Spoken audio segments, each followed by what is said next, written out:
সীতাপতি সুন্দরা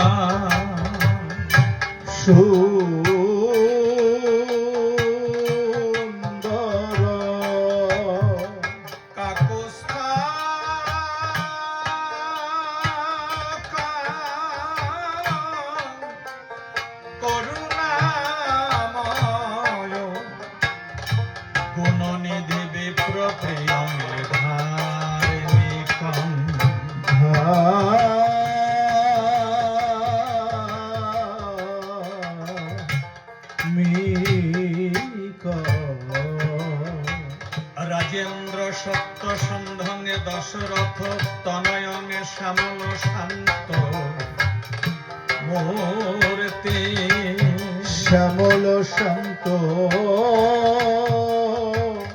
মূর্তি লোকভিরাম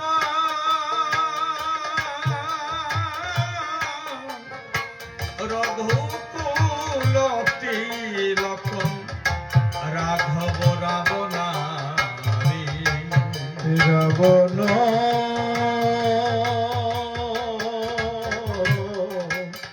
নারী দক্ষিণে লক্ষণ ধ্বনি বামেতে জানকী শোভন জানকী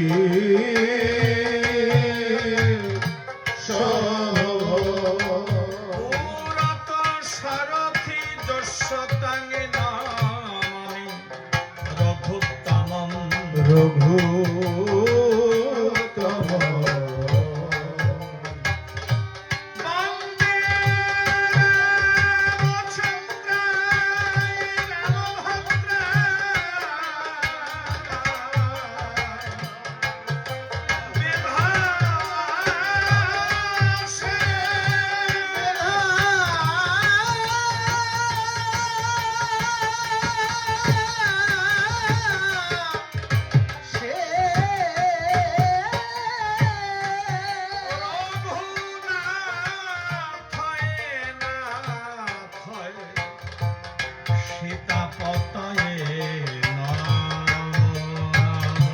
সীতাপতায়ে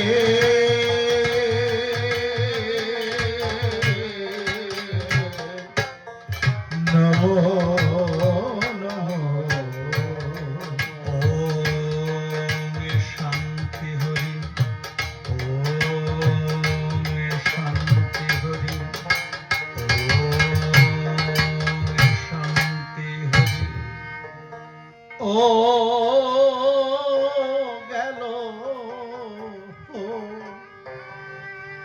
গেল দি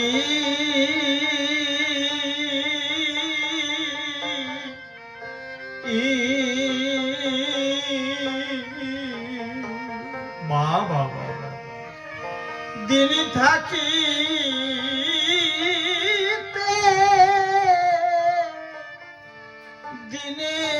দিনের ভাবনা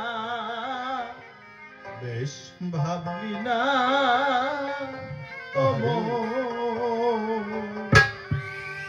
ও গেল দি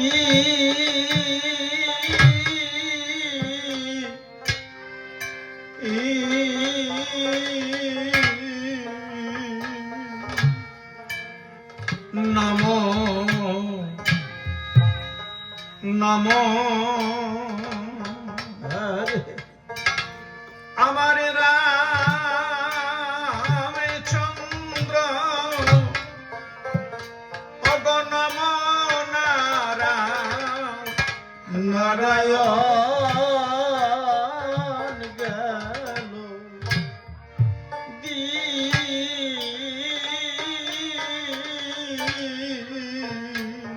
তুমি অনাথের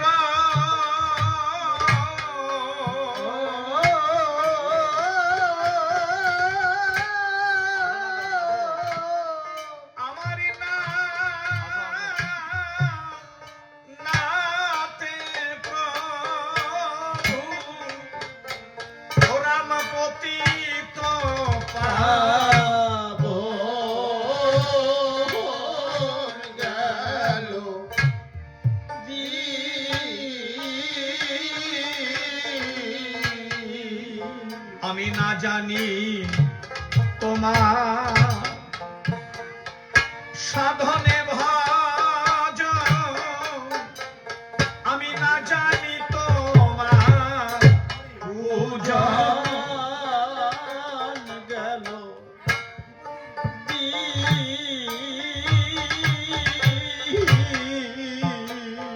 একেবারে নিজ গুণে করো দয়া, ওরা মেরা জীবন চল গেল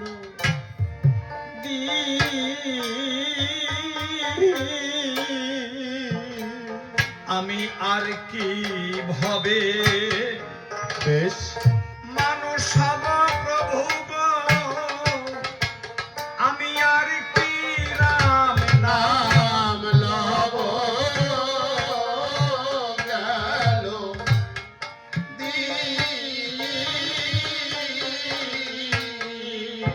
আমার এমন সাধ্য নাই গো প্রভু, আমি মরে মানুষ হব গেল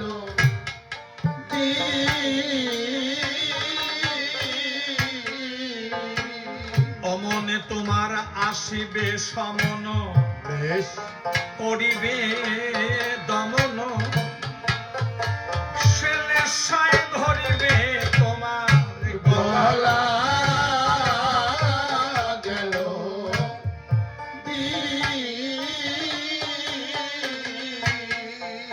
ওরে এত সুন্দর এই মধুরি নামে না বদনে আরি না যাবে বলা গেল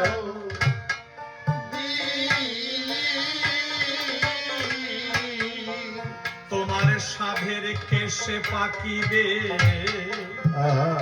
এত সাধের দন্ত নড়িবে, অমনে সম্বল হইবে লাঠি। গেল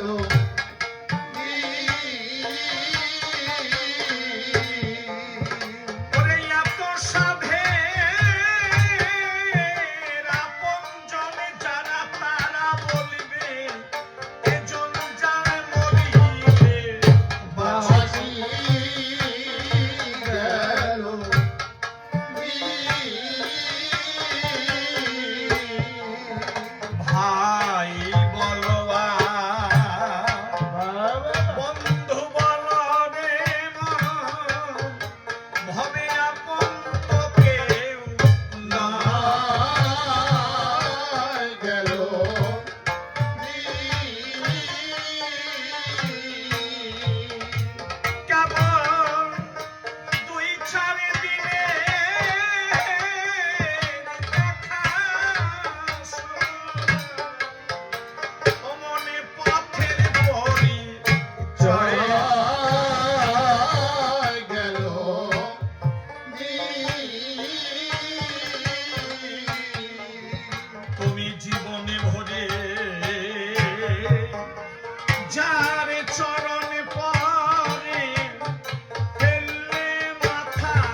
ওমা, আমার কানে একটু আগে একটা কথা ভেসে এসেছে। কথাটা কি? এই আসন সাজানোকে নিয়ে। আমার গোবিন্দের আসনটা একটু নিচু হয়েছে, মায়ের আসনটা একটু উঁচু হয়েছে। জানি না কোন ভক্ত কথাটা বলেছে যে গোবিন্দের আসন নাকি উপরে থাকে। ওমা, কথা একদম ফেলে দেওয়ার মতো নয়, তবে এ কথাও সত্য, সন্তানের কাছে মা বাবার থেকে বড় কিছু হতে পারে না। দেখবেন যখন লক্ষ্মী পুজো আসে, আমরা কত সুন্দর করে ঘর দুয়ার গুলো পরিষ্কার করে উঠোন লেপি, তাই না? লক্ষ্মী পুজো করি। মা গো, আমরা যে লক্ষ্মী পুজো করি, ওই লক্ষ্মী আমাদের সাথে কথা বলে? বলে না। ওই লক্ষ্মী খুশি হচ্ছে কি হচ্ছে না আমরা বুঝতে পারি? বুঝতে পারি না। ওই লক্ষ্মী আমাদের বুকের মাঝে যখন ব্যথা জমে, দুঃখ জমে, আমরা যখন নিরজনে বসে পড়ে চোখের জল ফেলি, তখন ওই লক্ষ্মী এসে আমাদের চোখের জল মুছে দেয়? দেয় না। আমরা যখন হসপিটালে ভর্তি থাকি, ওই লক্ষ্মী এসে আমার মাথাটা তার কোলে তুলে লয় কি? নেয় না। ওমা, আমি লক্ষ্মী পুজো করতে নিষেধ করছি তা না কিন্তু মা গো, তবে সন্তান হিসাবে আমি এইটুকুই মনে করি, সেদিন ওই লক্ষ্মী পুজো মাটির প্রতিমার পুজো না করে কোন সন্তান যদি তার মা বাবাকে সুন্দর আসনে বসিয়ে এই নয়ন জল দিয়ে তার মা বাবার চরণ সেবা করে, আমার মনে হয় অত সুন্দর লক্ষ্মী পূজা আর মনে হয় কখনো হতে পারে না। দেখবেন এই যে আমার এই মা এখানে বসে কান্না করছে, আজকে সত্যি সত্যি যদি আমার ওই মা আমার এই মায়ের সামনে থাকতো, তাহলে আপনারা সবাই দেখতে পেতেন ওই মা ছুটে এসে আমার এই মাকে কোলে করে তার নয়ন বাড়ি মুছে দিত, নয়নের চোখের জল মুছে দিত। ওমা, মাটির প্রতিমা তখনই খুশি হয় যখন বাস্তব প্রতিমাকে যদি কেউ ভক্তি করে এই বসুধায়। কিন্তু মাগো, কষ্ট হচ্ছে আমার এখানে। আমরা ভালো মন্দ খাই, দেখবেন অনেক বাড়িতে আছে 2 ভাই 3 ভাই 4 ভাই, কিন্তু এই মা বাবা তারা যখন আলাদা হয়ে যায়, ওই মা বাবাও ভাগ করে নিয়ে যায় যে আমি আমার মাকে খেতে দেব, আমি আমার বাবাকে খেতে দেব। ওমা, আমি যখন মাতৃগর্ভে ছিলাম তখন যদি আমার মা ভাগ করে দিত আমাকে, ওমা, আমি কি বেঁচে থাকতে পারতাম? হরি বল, হরি বল। পারতাম না। সেদিন আমার মা 10 মাস 10 দিন গর্ভে ধারণ করে কত না কষ্ট করে পাড়ায় পাড়ায় ঘুরে ঘুরে আমার শুভ কামনা করেছে। আজকে সেই মায়ের গান আমি এসে শুনেছি বিগত 3 থেকে 4 বছর আগে বাবা চলে গেছে। পৃথিবীতে সন্তানকে শাসন করার মতো, সন্তানকে সঠিক পথে চালনা করবার মতো এই দুটো মানুষই কিন্তু থাকে মাগো। একটা হচ্ছে মা, একটা হচ্ছে বাবা। দেখবেন আমরা যখন রাস্তা দিয়ে যাই, রাস্তার দুধারে কত বড় বড় বৃক্ষ দাঁড়িয়ে থাকে। ওমা, সব থেকে বড় বৃক্ষের নাম হচ্ছে বটবৃক্ষ, যার এক নাম হচ্ছে বটগাছ। দেখবেন এহ জগতের মানুষ যখন অক্লান্ত পরিশ্রম করে গিয়ে দাঁড়ায় সেই বটবৃক্ষের ছায়ার পরে, কত না শান্তি মেলে তাদের অন্তরে। কিন্তু মাগো, আমি মনে করি কি জানো, ওই বটগাছের ছায়ার তলায় গেলে যে শান্তি না মেলে দিলে, তার থেকে অনেক অনেক গুণ শান্তি মেলে যদি কোনো সন্তান সন্ততি, যদি কোনো ছেলে মেয়ে একবার ছুটে যায় তার মা বাবা। হরি হরি হরি বল, হরি বল। এই মা বাবার কোলের মতো সুন্দর জায়গা পৃথিবীতে কিচ্ছু নেই।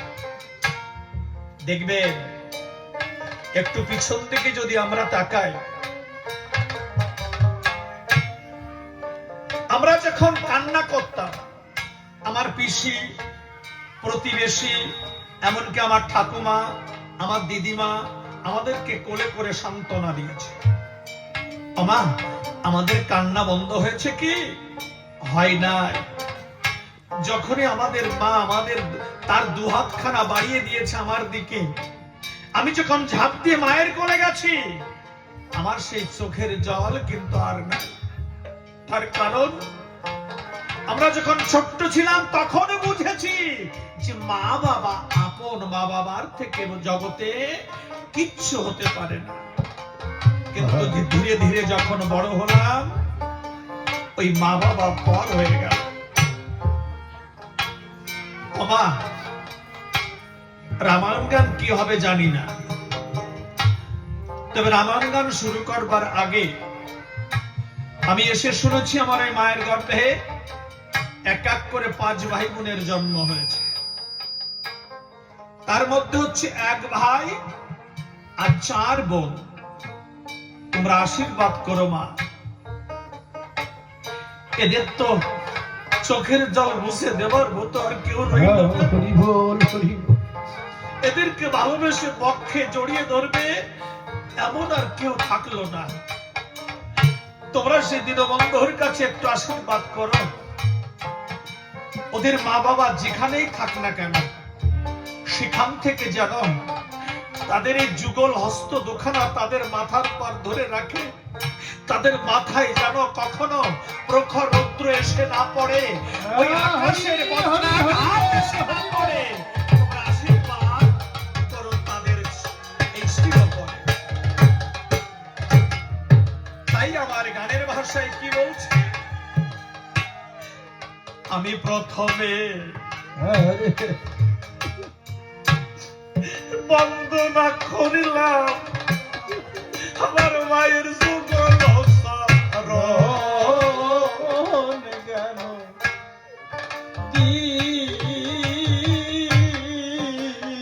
অবশে শরণে শরণ দিলে আমার মরণ হয়।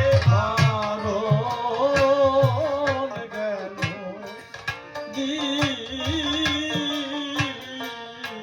আমি তারপরে বন্দনা করিলাম আমার মায়ের যুগল গেল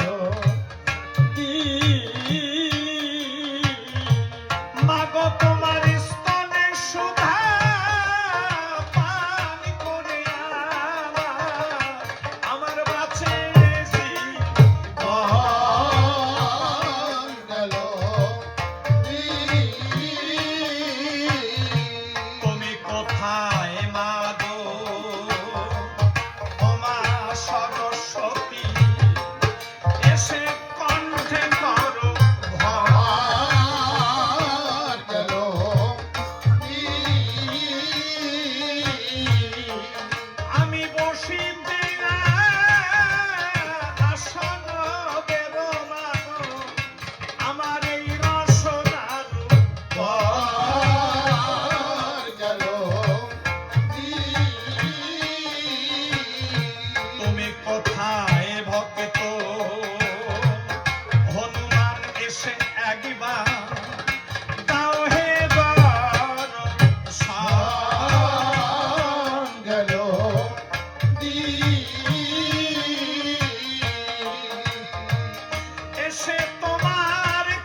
ও